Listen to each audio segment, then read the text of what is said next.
All right, what's going on, guys? This is Braskin, home of the Madhouse and the weird builds. Today we're gonna kind of show you the corrupting cry Yodeler Warcry spear wielding Warbringer I'm building. We're kind of in towards the end game. It's not min maxed, I will say that. Will preference that. It's almost finished, but there's a little bit of farming I need to do. But I kind of wanted to just showcase it a little bit early and show it maybe it's in an early form. It does boast really, really high survivability. The damage, not as great as I want it to be, but I think we could push it even a little bit further if we got some gems and, push to some better implicits and prefixes and suffixes on gear. Essentially, what it is it's going to use seismic cry, and we're strength stacking to basically when we hit about 10 war cries at a time, we're doing about 2,000 damage per corrupting cry, which is about 20,000 damage a second. As you can see, we're not fully supported out and everything else like that. We do have a metric ton of armor in this setup. I think when we have scavenge plating up, I have 83% reduction, plus all of my elemental to armor reduction. Our war cry, we're gonna go over it real quick. War cry actually heals us for 18% of our damage every time we Warcry. And we can't regen. So I'll give you a little TLDR about what's going on with it, and then we'll kind of go into a map and I'll show you how it works. That's kind of, this is my first video doing this. I'm not sure what I'm doing with it, so be a little gentle. That'd be nice. If you don't want to be gentle, that's also fine. I can take it. Here's kind of our pathing on our tree right now. I did experiment a little bit. Increased damage with War Cries does increase the damage on Corrupting Cry. We're not really empowering. We've picked up 30% armor. We were having mana problems, so we did fit in Blood Magic, which actually helps quite a bit considering the fact that, we have that 18% health back per Warcry now. We did take the 3% reduction from Goring for the more flat physical damage, because Corrupting Cry only gets more damage from increased global damage, physical damage, and Warcry damage. Of course, Warcry speed definitely plays a part now, and if I can get 10 stacks as fast as I can, that's great. We picked up Lay Siege just for the increased damage per chance to block. We capped out at 50% block. I still need to get my last Ascendancy done. We're probably going to get Jade Heritage there, just for a little bit more survivability in like T16s, as we push towards, some of the harder like King of the Mists and Arbiter and things like that. All of this is all physical damage and reduction. This is percent strength right here. So we've got 5% strength here. I've got 1% increased damage per 15 strength as well for brute strength here. We picked up Polymathy and we picked up Jack of all trades. I do need to switch out a little bit of a piece of gear. That's probably going to help our damage quite a bit. And I'll kind of update as well as when we kind of get finished with that. The issue that I'm having right now, sorry, is our Astramentus. We corrupted it when we had Jack of all trades on it. I need to get a fresh one. That way we can actually switch over into Agonizing Calamity for 40% more physical damage by Herald of Blood. So let's just go into a T15, like a Super G's T15 real quick, and I'll kind of show you how it works. A little TLDR of what we're doing for armor and whatnot. Like I said, I still have pieces that we need to upgrade, but I've got a Titan's Cataphracт. I don't know. I can't say that word. I'm really bad at it. Essentially what it is 29% increased strength, but I can't regen life, which was a problem early game, until we could sustain our life with a second wind 3. Empire's Grasp, because Seismic Cry usually knocks back, but it reverses the polarity of knockback, so it pulls everybody in. And then, of course, Astramentus, right? Like I said, we need a better spear. We definitely need a better helmet. We definitely need a better belt. The shoes are actually kind of cracked. And this shield I made are absolutely ridiculous. This shield is really insane, actually. What we're using on Seismic Cry, of course, is going to be Corrupting Cry 2, Swift Affliction 2. I can't use Swift Affliction 3 because it requires a skill that has 1 second duration or earlier. Magnified area, brutality for more flat physical, which actually helps corrupting cry, and then second wind 3 for the regeneration. Herald of Blood has pin on it. Don't ask me why. I think I just threw it on there because I was trying to play around with some stuff. Magma barrier for the extra block chance, to max out block chance for damage. Spear stab if we get bored. Bloodhound's mark for bleed to stun. And then here's where it kind of gets all of its damage from. Its early game damage is going to be a little slow, for bosses. But basically, once a map boss gets to like 50% health, we can one tap it. And I'll kind of show you where we're at. We fully juiced this T16, or this T15, sorry. So, like right now, this is unfortunate because he's got he's got recovery past 50%, but now we can just pop him. And then we're going to keep repeating the process and keep yelling at things until everything dies. The thing about it is you don't have to worry about the smaller mobs. The smaller mobs really aren't going to be your problem.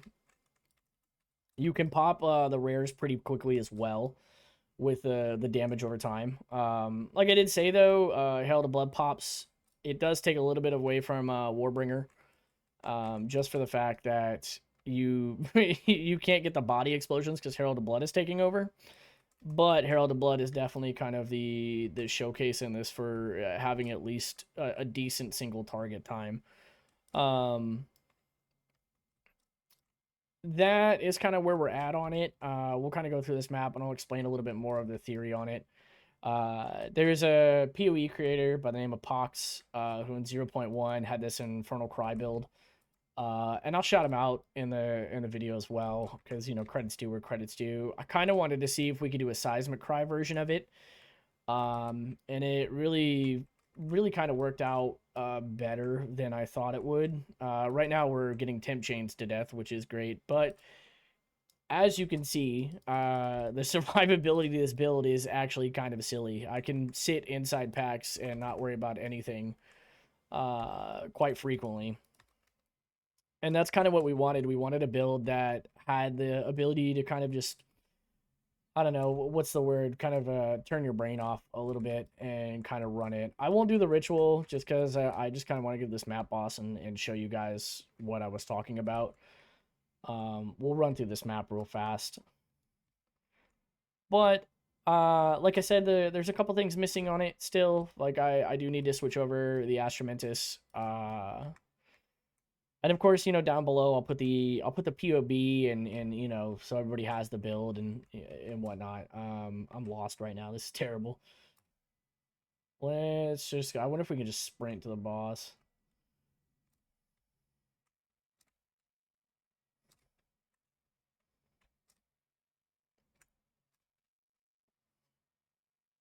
Let's see. Yeah.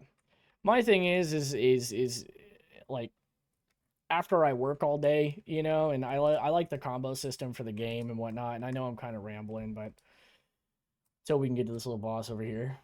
I just wanted to create something that was more straightforward, not combo oriented, and not kind of like weighed down by the new system. Which I'm not saying I don't like the new system. It's just I think being able to just shut off your brain a little bit every once in a while after you're off work is kind of nice.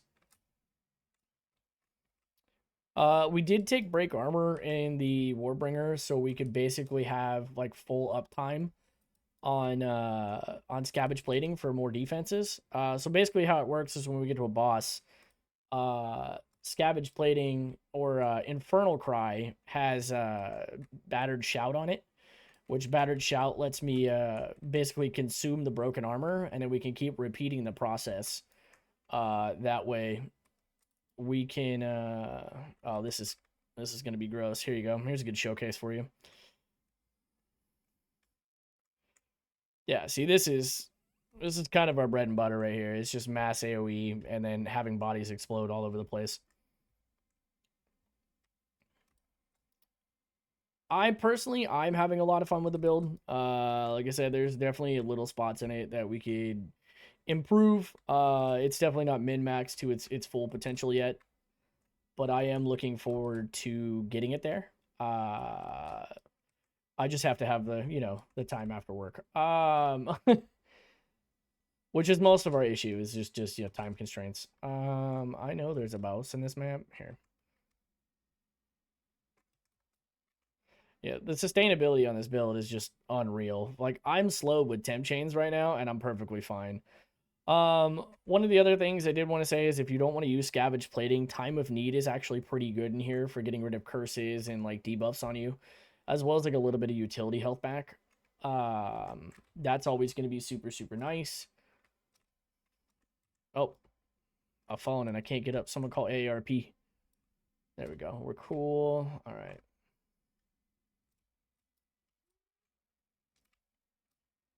This map is aggressively large.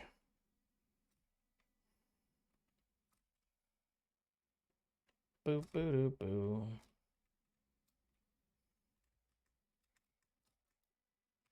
See, we fell right there. We're so perfectly fine. Look at that. Just clearing out packs like nobody's business. But yeah, I was gonna say at the end of this, if you guys want to hang out with me and whatnot like that, we do have a Twitch channel. It's twitch.tv/Braskin. We're live 5 days a week. We got 4 short streams and like 1 really long stream on Fridays. Here we go. So basically all we're going to do is we're going to sit here and we're going to move around in a circle, right? Oh no, he's done damage to us. Whatever did I do? Oh, that's right. I don't care. Like I said, the damage is pretty slow, up to a point, but we're literally just going to sit here. We'll Corrupting Cry real quick to get rid of the broken armor. We'll roll out of that because I don't feel like getting hit by it. And then basically we're going to break the armor again. And when the armor's broken, we'll just repeat the process because now we want the extra armor. And then when he gets to about the T, we're gonna hit him with Blood Hunt. And when he gets dropped by Blood Hunt, he'll basically explode. Right about now. See, that's kind of the TLDR of the build. That's a sweet drop. But yeah, that's kind of the, you know, Corrupting Cry Warbringer build. I call it the Yodeler build. Some of the things, you know, you want to do Heft on Bloodhound's Mark, Prolonged Duration as well, Brutality, Heft again on Blood Hunt, and then Brutality 3 just for, you know, the more physical damage. And like I said, we're using Batter Shout on Infernal Cry. I still need to finish it, but I just kind of wanted to show you guys where everything was and kind of do this first build showcase video. So if you don't like it, dislike it. If you do like it, and there's things I can prove, you know, hit me up in the comment section, you know, if you want to tell me I'm terrible, that's also fine.